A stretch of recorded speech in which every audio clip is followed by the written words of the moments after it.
So let's pretend we're at a cocktail party. It's 5 o'clock somewhere, right? And I am Irish after all. We're just meeting for the first time and getting to know each other. One of the first questions we've learned that we're both parents. And one of the first questions you'll probably ask me is, so how many kids do you have? And I'll say 5. The conversation will move on, most likely with me telling you all about my 5 kids, and you telling me all about yours. We'll smile, we'll sip our wine, and you'll never know that your question has just kicked me in the belly, or that I feel like I've just lied to you. Because I rarely give the correct answer to that question, how many kids do I have? Usually, I sidestep it. I don't want to watch your face crumple, or hear you say, I'm so sorry, like so many other people before you. I like to laugh, and I want to keep things lighthearted. But every time I do that, I feel guilty. Because I do believe we should share our stories. Maybe not at cocktail parties, with glasses of wine in our hands. But somewhere, sometime, somehow. The correct answer to that question is that I've been pregnant 13 times. I've delivered 7 babies into this world, but I only have 5 living children. In 1997, our 4th child, Noah, was run over when he was 15 months old. And 9 months later, his brother Jonah was stillborn. It was a terrible, terrible year that completely redefined life for me. I literally forgot how to breathe, and I think about it every single day. Happily, I gave birth to another son, Isaiah, who's 16 today, and then to his sister, Bella, who I like to call the exclamation point at the end of our family, for obvious reasons.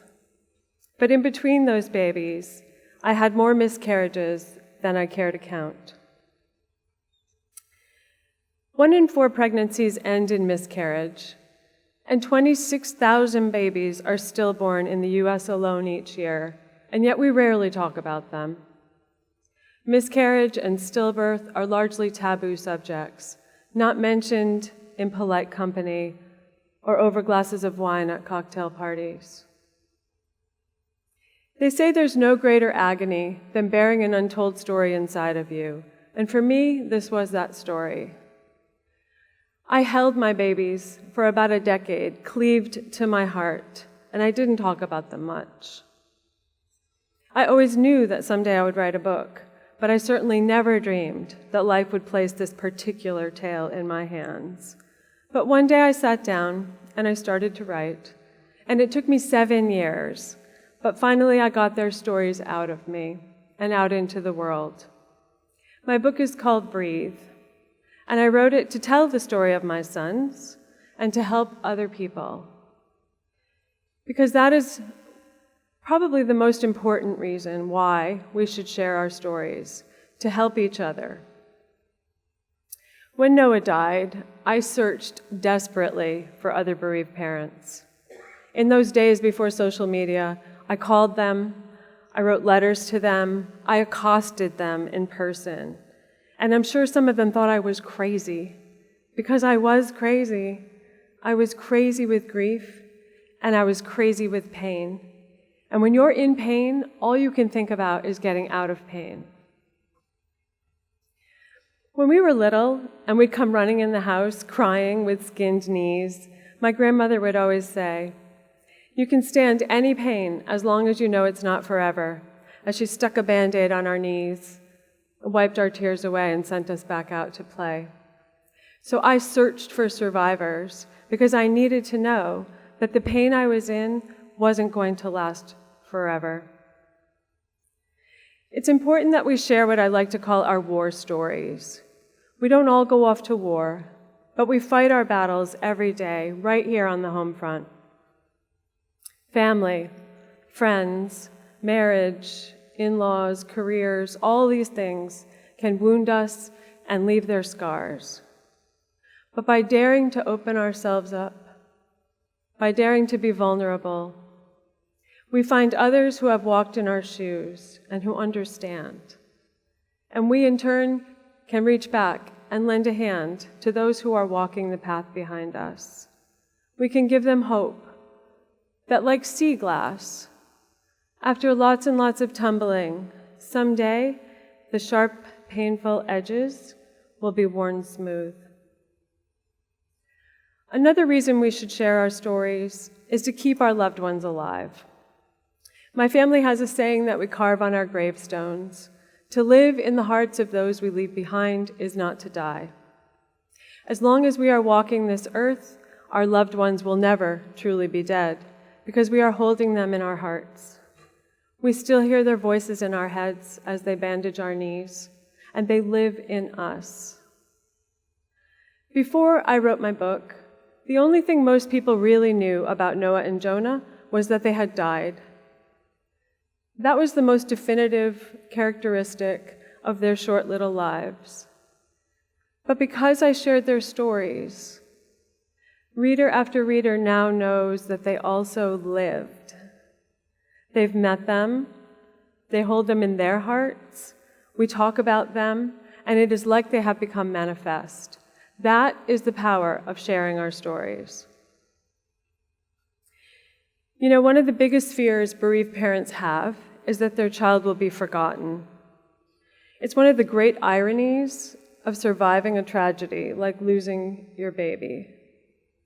Other people don't want to bring them up. They're afraid to remind us in case we've forgotten. And we, in turn, don't mention them because we get really good at protecting other people from our stories. We get really good at sidestepping their hard questions. But every single time we do that, we feel guilty. And we feel guilty not just because we feel like we've lied to you. We feel guilty because we feel like we're neglecting them, like we're forgetting them. We haven't forgotten our children, and we never will. And when you don't mention them, mostly we're just wondering if you have. So share your stories, and share them in whatever way works for you. I share best by writing. Maybe you're better at sculpting, or painting, or singing, or photography, or giving a TED Talk even. We share our stories to save our lives. If we don't share them, they can suffocate us. So take a deep breath and shatter the silence. Because you never know how your story and your words will impact others. And you never know where that journey will lead if you dare to take the first step. It might just be to some place that's so incredible you can't even imagine it, like this story I'm going to tell you right now. So there's a passage in my book where I write that it's my terrible misfortune to be able to compare losing Noah, who was a toddler, learning to walk and to talk, and was loved and tickled and held by so many, with losing Jonah, a baby who was still in my belly and who was mostly only known to me. And I share how people have asked me, which was harder, losing Noah or losing Jonah? To which I replied, which would you miss more, your right arm or your left? My book ends with an epilogue called The Book of Bella. Bella is 12 years old now, and she's been dancing most of her life. Last year, one of her dance teachers, Pamela Matus, read my book, and that particular passage, which would you miss more, stuck in her mind, where it grew into a dance, because choreography is how Miss Pam best shares her stories. So she asked me if I would write my story as a dance and record the voiceover to a lovely instrumental piece by Olafur Arnalds called Epilogue. And so Epilogue, the dance, was born. As Miss Pam envisioned, in this dance, half of the girls can only move their arms, and the other half can only move their legs. And that physical limitation is suspended only during a brief pas de deux that's danced by Bella and my niece Ava, who represent Noah and Jonah in the dance. Miss Pam and these girls have transformed the story of my sons and of this part of my life into art. Where once there was only pain and sorrow, now there is beauty and joy. When your baby dies, you wonder so many things, including how you can possibly get through the next painful breath, never mind the rest of your life. Your life without your son, and then without your next son, stretches infinitely on beyond you. You ask all the terrible questions for which there will never be any earthly answers. The whys and the why nots, the why me's and the what ifs, and somehow you resign yourself to living without understanding. But to sit in a darkened theater and watch Noah and Jonah's baby sister, the Epilogue herself, dancing their story with these other beautiful girls almost 2 decades after their deaths, well, you think to yourself, this, maybe this. And now, ladies and gentlemen, it is my distinct honor and my great privilege to introduce to you now 16 of the original 36 girls from Erin Ray's School of Dance, here to share with you now the dance, Epilogue.